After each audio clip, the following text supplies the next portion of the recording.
여러분들 안녕하세요. 성실한TV 엄현석 회계사입니다. 이번 영상은 이제 곧 연말정산 시즌이 돌아옵니다. 매년 하는 연말정산인데 1년에 한 번 하다 보니까 늘 헷갈리고 또 까먹습니다. 이번 영상은 연말정산 실무자들을 위한 영상으로 준비해봤습니다. 연말정산 실무자들이 자주 묻는 질문들, 그리고 개인적인 경험들, 이런 것들 위주로 정리를 해봤습니다. 궁금하신 분들은 끝까지 봐주시고 구독과 좋아요, 알람 설정까지 무료인 거 아시죠? 자, 이제 연말정산 실무자들이라면 연말정산이 뭔지 이런 건 다 아실 겁니다.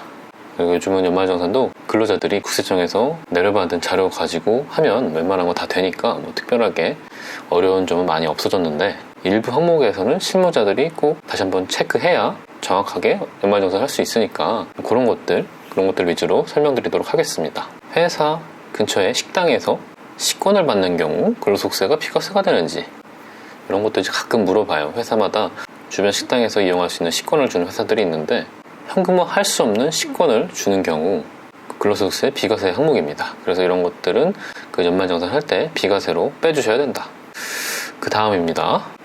회사에서 지원해주는 사설학원 수강료가 비과세되는 학자금인지, 어학원 비용을 지원해주는 회사들이 있습니다.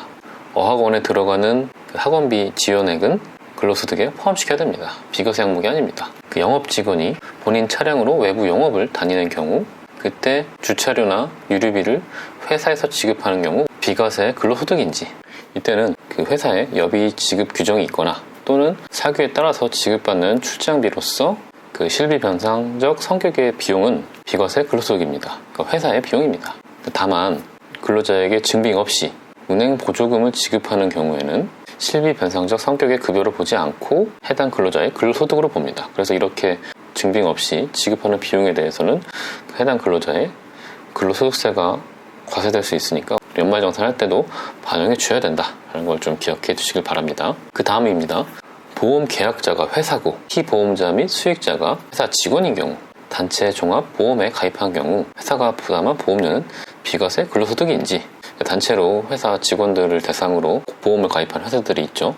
이렇게 회사가 대신 부담한 보험료 중에서 연간 70만원까지는 비과세 근로소득입니다. 자, 다음입니다. 회사가 구조조정 계획의 일환으로 희망퇴직을 받은 경우 직원에게 퇴직금 지급 규정, 노사 합의, 취업 규칙에 의하지 아니하고 추가로 지급하는 위로금은 근로소득인지 퇴직소득인지, 직원에게 지급하는 위로금은 퇴직소득에 해당합니다. 임원은 안 되고요. 직원에 대해서만 퇴직소득으로 본다. 임원의 경우에는 한도가 있습니다. 한도에 따라서 하셔야 되고, 퇴직소득으로 분류되는 게 그 직원 입장에서 세금을 나중으로 이연시키는 효과가 있으니까 아무래도 직원들을 보호하는 차원에서 퇴직소득으로 분류하겠다라고 하는 겁니다. 그 다음입니다. 국외에 장기간 근무하거나 파견된 분들, 그런 분들이 국외에 거주하는 경우 비거주자로 보아 기본공제만 해야 되는 건지, 이런 것들 가끔 물어보시는데, 회사 업무 특성상 장기간에 해외로 나가는 분들이 있는데 이런 분들은 생계를 같이 하는 가족이 있거나 자산 상태로 봤을 때 파견 기간이 끝나고 재입국할 것이 인정되는 때에는 파견 기간이나 외국의 국적 또는 영주권 취득과 관련 없이 거주자로 봅니다. 따라서 일반 근로자와 동일하게 특별공제, 세액공제 등 동일하게 받을 수가 있습니다. 다음입니다. 소득이 없는 배우자가 납부한 국민연금 보험료는 내가 공제받을 수 있는지, 배우자가 납부한 국민연금 보험료는 내가 공제받을 수가 없습니다. 국민연금 보험료는 본인이 직접 납부한 본인 부담분에 대해서만 공제받을 수가 있습니다. 자, 그 다음입니다. 본인이 1주택을 소유하고 있고 배우자와 자녀는 무주택이거나 모시고 사는 부모님이 별도의 1주택을 소유하고 있는 경우 주택마련저축에 대한 공제를 받을 수 있는지, 연말정산 실무자 입장에서 이 주택 관련 공제가 매우 까다롭습니다. 이건 국세청에서 알려주는 게 아니라 그 근로자들이 직접 해당 자료를 연말정산 실무자들에게 전달해 줘야만 공제를 해줄지 말지를 판단할 수 있기 때문에 이런 것들이 좀 까다롭습니다. 그래서 연말정산 실무자 입장에서 제대로 챙기지 않으면 그냥 공제 못 받는 경우도 있고 잘못된 공제를 적용해주는 경우도 종종 있습니다.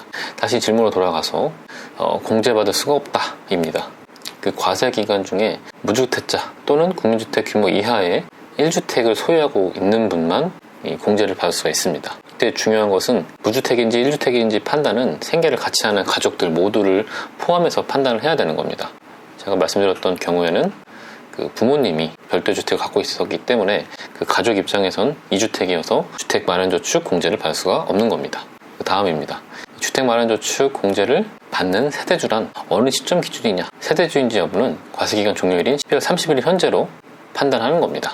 국민주택 규모를 초과하는 주택을 나와 가족 중 형과 공동으로 소유하고 있는 경우 이 주택이 본인의 유일한 주택일 때 주택마련저축 공제를 받을 수가 있는지, 이때는 공제받을 수가 없다. 그 다음입니다. 부부 공동 명의로 장기주택 저당 차입금 이자 상환액 공제를 가능한지.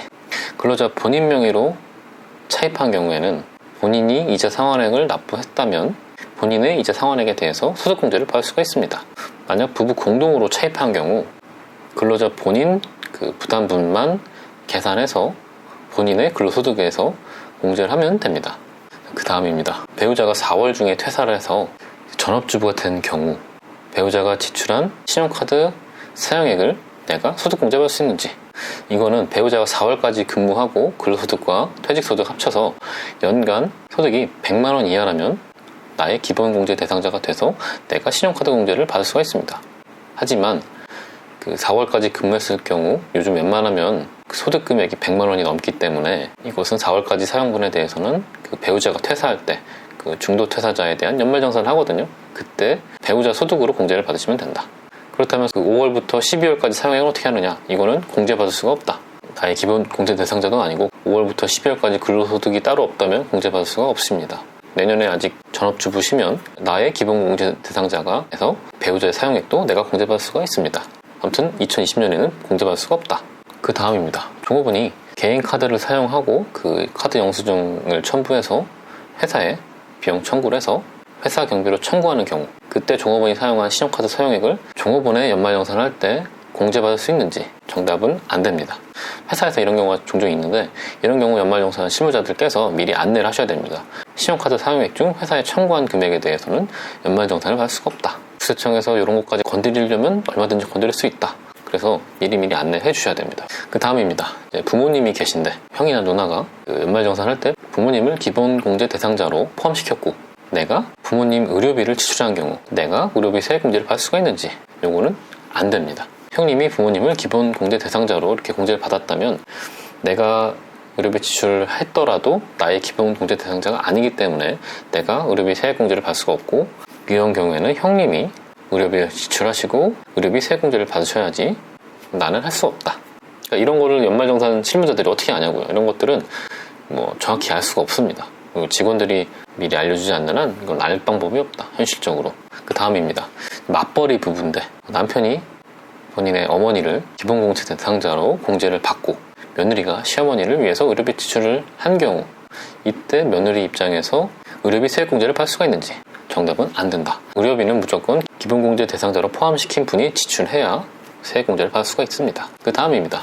병원비를 지출했는데 간병비가 의료비에 포함된 경우 간병비를 의료비 세액공제로 보고 공제받을 수 있는지. 간병비는 의료비 세액공제 대상이 아닙니다. 그렇기 때문에 공제받을 수가 없다. 기억해 두시고요. 그 다음입니다. 해외에서 의료비를 지출한 경우 그 해외에서 사용한 금액에 대해서 의료비 세액공제를 받을 수 있는지. 외국 소재 병원은 의료법 3조 규정에 의한 의료기관이 아니기 때문에 의료비 세액공제를 받을 수가 없습니다. 근로소득과 관련된 연말정산에서 자주 여쭤보시는 것과 제가 실제로 경험했던 것들 위주로 정리해서 말씀드렸고요. 이거는 제 나름대로 중요하다고 생각하는 것만 추린 거고요. 실질적으로 더 많은 질문사항들이 있을 것 같습니다. 더 궁금한 사항 있으면 댓글 남겨주시면 제가 확인하고 답변 드리도록 하겠습니다. 오늘 영상 여기까지고요. 저는 또 다음 영상에서 뵙도록 하겠습니다.